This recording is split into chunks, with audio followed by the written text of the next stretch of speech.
Assalamualaikum warahmatullahi wabarakatuh. Kisah Imam Ahmad bin Hambal yang menghadapi godaan setan saat sakaratul maut. Masyhur di kalangan ulama ahli nasihat sebuah riwayat tentang sepak terjang dan bujuk rayu setan ketika ada seorang hamba yang menghadapi sakaratul maut. Setan berdiri di sebelah kiri dan kanannya dengan tujuan untuk merusak akidah dan keimanan si hamba dan mengajaknya bersama-sama dalam siksa neraka. Setan yang ada di sebelah kanan tampil dalam wujud ayah dari orang tengah sakaratul maut tadi, sedangkan setan yang di sebelah kiri tampil dalam wujud ibunya. Layaknya seorang ayah kepada anak yang sangat dicintainya, setan di sebelah kanan berkata, "Wahai anakku, dari dulu ayah sangat sayang kepadamu. Ayah sangat cinta kepadamu, namun ayah meninggal dalam keadaan memeluk Nasrani. Sebab Nasrani adalah agama terbaik." Setan di sebelah kiri yang tampil dalam wujud ibunya juga berkata serupa, "Wahai anakku, perut ibu dulu sebagai tempatmu, air susu ibu sebagai minumanmu, dan kedua paha ibu sebagai pijakanmu. Namun ibu meninggal dalam keadaan memeluk Yahudi, sebab Yahudi adalah agama yang terbaik." Riwayat ini disebutkan oleh Abu Al-Hasan Al-Qashi Al-Maki. Riwayat semakin makna juga disebutkan oleh Al-Ghazali dalam Kashfu Ulumil Akhirah. Maka dari itu Umar bin Khattab senantiasa berpesan, "Ajarilah orang-orang yang menghadapi kematian di antara kalian dengan kalimat La ilaha illallah, sebab mereka melihat sesuatu yang tidak kalian lihat."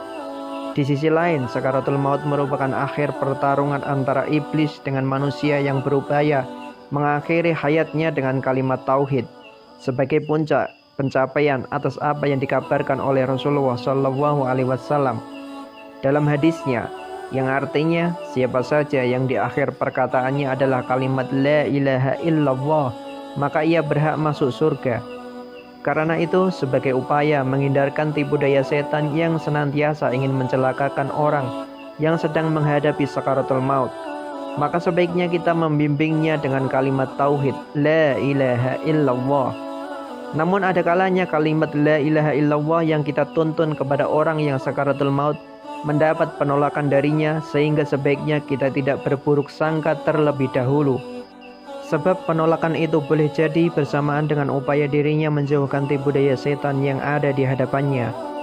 Kejadian hadirnya setan di hadapan orang yang sakaratul maut pernah dialami langsung oleh Imam Ahmad bin Hanbal, seperti yang dikisahkan oleh putranya Abdullah bin Ahmad.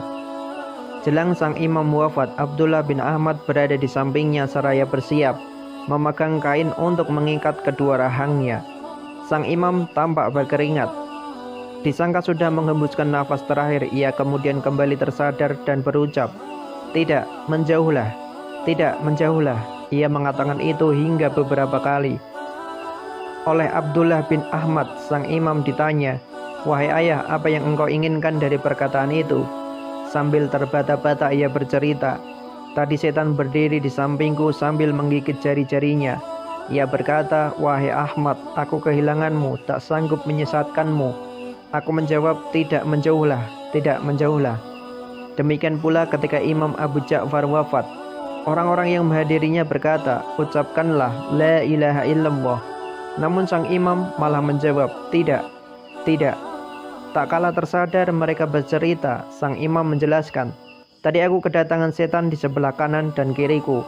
Salah satunya berkata, meninggallah engkau dalam keadaan memeluk Yahudi, sebab ia adalah agama terbaik. Yang lainnya juga berkata, meninggallah dalam keadaan memeluk Nasrani, sebab ia adalah agama terbaik. Maka dari itu tadi aku mengatakan, tidak, tidak.'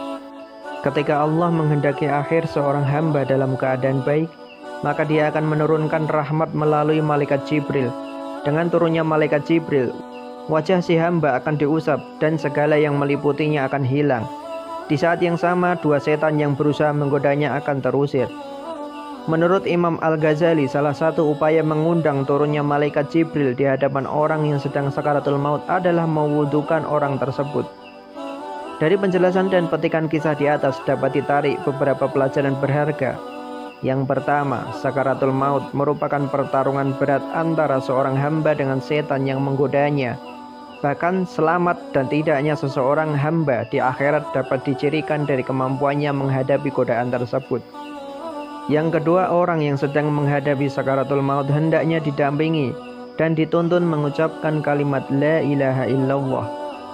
Yang ketiga, manakala ada penolakan dari orang sakaratul maut yang dituntun mengucap kalimat la ilaha illallah, hendaknya kita berbaik sangka, sebab boleh jadi ia telah berhasil menyingkirkan godaan setan, seperti yang dihadapi Imam Ahmad bin Hanbal dan Imam Abu Ja'far. Yang keempat, salah satu upaya mengundang rahmat Allah bagi orang-orang yang sedang menghadapi sakaratul maut adalah mewudukan orang tersebut. Sebab sesuai dengan pendapat Al-Ghazali, malaikat Jibril senantiasa hadir di hadapan orang sakaratul maut yang memiliki wudu. Wallahu a'lam bishawab. Semoga bermanfaat. Wassalamualaikum warahmatullahi wabarakatuh.